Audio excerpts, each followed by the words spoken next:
everybody, it's Chad the Gaming Dad here, and got another retro fun run. I don't know how much time I have, but anyway, this week the retro fun run is the third installment in the Max Payne trilogy. Haven't played it for a long time, and I know I never finished it before. Playing Max Payne 3 on the PS3. And on these retro fun runs, you know how it goes. I'm going to play it for at least an hour. See if it sucks me in, see if it makes me want to keep playing. And I'll let you know whether or not it is fun or if you should run. But right now, I feel like I gotta run.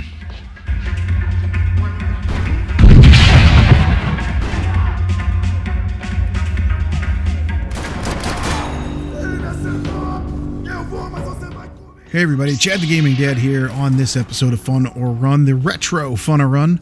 So first off, I would like to thank Gaming Kick for recommending this title to be reviewed, Max Payne 3. Well, just a little quick history. This game came after the first two Max Payne games. The 3 in the title would probably let you know that, but I wanted to say it also. But this Max Payne 3 did not release until 2012. It was originally supposed to be 2009, but like often happens, development did not go as originally planned. Also, it had now moved over to Rockstar Games from the original developers at Remedy. First couple games were made by Remedy, this third one, Rockstar. So going all the way back to the beginning, the original game was a gritty tale of a cop whose life was a nightmare now because of the loss of his family. The game was really unique due to its visual style, the narration from Max, his inner monologue. He was like a tough, beat-down type of a man, and of course there was the bullet time in Max Payne. That game came out on consoles back in 2002, with a follow-up a year later that was pretty similar to the first one, just kept going with the story. So this game comes along, what were they going to do almost a decade later after the last release? And now with Rockstar taking over, what was going to change, you know? Bullet time had been used now in just about everything. It wasn't new anymore. Everybody tried that after Max Payne did it. The new Max Payne 3 had to be different to grab the attention of gamers.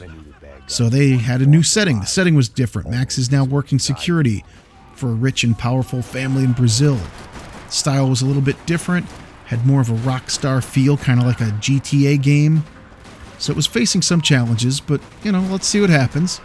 Of course, they were fans of the original games that were excited about Max Payne 3, but overall, how would it do? How would it be received? And actually, it did pretty well. Good reviews, good sales numbers, even had multiplayer. Something new for Max Payne. Of course, everything from that time period when this was released had to have some kind of multiplayer. It was almost a requirement at that point. And surprisingly, I tried it out, and it is still running. Believe that. On a PS3, Max Payne 3 still has the multiplayer is up and running. At least as of the time of this recording, the multiplayer is up and running. And as you can see here, I still suck at online multiplayer deathmatches. So I do enjoy the one thing really cool here is that after you die, which I did frequently, you get to see where you were shot. And this one's hilarious. Check out the bazooka hole in the middle of my body. That really made me LOL, laughing out loud. Oh yeah, haha. That was pretty funny though. But anyway, that looks cool, the multiplayer, but for me it's all about single player. Again, not much for multiplayer online death matches. I'm usually at the bottom of the barrel there. So many people fondly remember this game, and it seemed to overcome a lot of those issues at the time, but is it still worth playing now? That's what we're here to look into. And here on Retro Fun Run, like I always say, I'll play it for at least an hour. Well, this one took a little bit longer due to my own stupidity. I accidentally deleted the gameplay that I recorded, and I had to go back and play through the first couple levels again. That's a real awesome feeling, let me tell you, when you're making videos and you realize you just deleted your footage. But anyway, even though I had to replay the first two missions, I still kind of had fun going back and doing it the second time. In fact, I even enjoyed it a little bit more because I was starting to wrap my head around the touchy controls. Now, I'll get back to that in a second. But I did play this for just over an hour, and I made it through the first two chapters. And then when I replayed it again, I went through the first two chapters. So, To start off, there's a lot of story and cutscenes to set everything up. Max is back doing his inner monologue thing we talked about. Way. Sure, I'd have to work hard to get him back, but I knew the bad guys would want the boss alive almost as much as I did. And we see how broken he is, and that even though he's not in New York anymore, he is still dealing with his issues by self-medicating, taking lots of pills, and a constantly flowing supply of booze and cigarettes. Things get pretty graphic right away. You could tell that Rockstar pumped up some of the shocking stuff, as they are known to do. The one thing, though, that drives me crazy with what they did here is they added a whole bunch of visual filters frequently. They did this all the time, going for an edgy look or maybe just trying to make the player feel as messed up as Max. I don't really know, but it was kind of making me dizzy. All that shaky, blurry stuff. Yeah, I didn't really love that.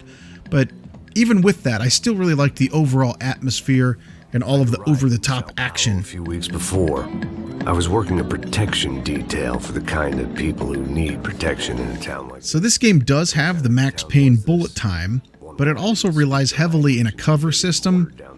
Of course, at the time when this came out, we had lots of other cover shooters, and so we had to have some more cover shooting here too. You hit the square button to stick to the wall and peek out and all that kind of stuff, and you really kind of have to get good at that because you rely on it when things get super hard later on, because they do. There's lots of settings in here with auto aim and sort of a soft lock, but even when you put it on free aim, it still kind of feels like it snaps to an enemy just a little bit, but not quite as much as other times, so you do have to aim a lot more there. But again, you're going to have to do a lot of cover shooting, because if you're standing out in the open, they're just going to mow you down. The other thing with this game is that the difficulty does ramp up at certain points. It might be not so bad for a while, and then all of a sudden you'll hit a spot, and it's just like, bang. They just beat you over the head, and you're going to have a tough time. So get used to that snapping out of cover. They also have some things in here, some collectibles, golden guns, stuff that you get to unlock by just grinding. They call it the grind. So it does have some achievements here and there, and it keeps track of how many times you shoot people in the arm or the head or whatever. I had one said leg pain. Yeah, that's funny. So that popped up. Now for me, one of the main negatives on this thing was that the controls are really touchy. In fact, at one point I thought maybe my controller was going bad, and I even went and changed controllers, but it was still really touchy. Especially when, if you're walking, you get surprised by an enemy that pops out. Quick motions on the sticks, especially when you're aiming down the sights, or at least aiming, it's not down the sights because he's third person, but you know what I mean. When you're aiming and you hit quick motions on the stick, it almost wants to make Max spin around and do a 180 to go the other way, kind of a quick turnaround. But what happens is I usually wind up getting killed or shot because the thing flips me around backwards and suddenly my back's to the guy I was just about to shoot. So that's not good. I'm not sure if I could change that or if I was just messing something up, but it happened frequently enough and I had to kind of work around the issue a bit. Yeah, using the bullet time was kind of touchy too. You know, when you're flying through the air in slow motion, you pull the trigger to aim and then you go to shoot, but it wants to kind of do a 180 in the air. It just, sometimes it didn't work really great. Maybe I just need to get good. And every now and then I was able to pull it off, and it looked super cool when you did that. So maybe it's just a matter of user error here. But I thought I'd mention it. Something really cool that I liked about this game was the overall mess that it makes. It just makes an absolute mess out of all the enemies and Max. I mean, look at this bloody mess. And even Max has bullet holes that are visible all over him as you're going through battle. And they actually show up in the cutscenes too. I mean, they fade out eventually, but that is a pretty cool touch, seeing all that gore and all that mess everywhere. It might have been stupidity or drunkenness, or maybe both. But before I knew it, I was back taking insane risks, trying to save fallen women.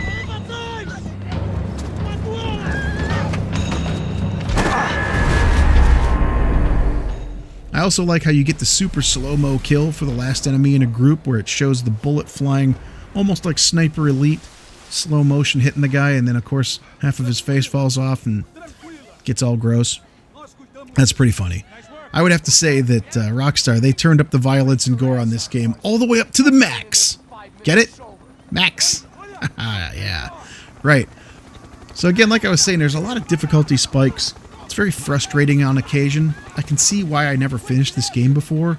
You hit kind of like roadblocks. During the helicopter scene, I think it's in the second chapter, they have you shooting down RPG rockets and then shooting guys on the roof in a very short window. I mean, it led me to death after death after death until you finally get lucky and you go past it. It actually gets you almost to the level of throwing your controller frustration. Some real rage quit kind of stuff here.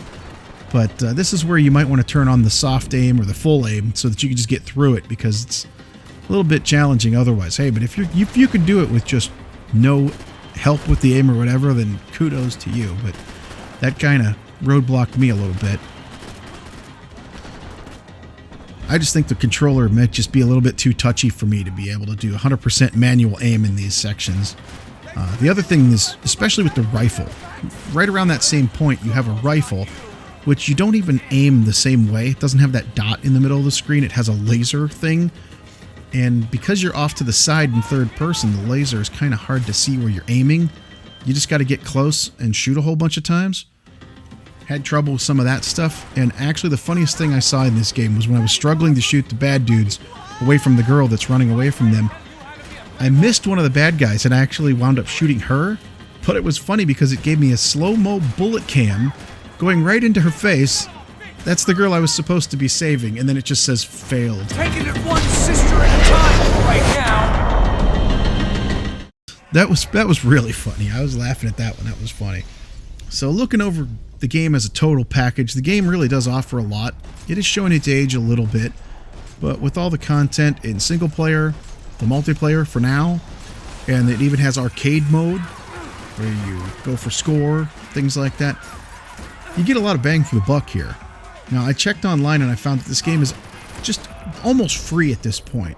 Many listings are under $10 and some are under $5. So yes, it can be frustrating and you may need to just walk away from the game a couple times when you hit those roadblocks.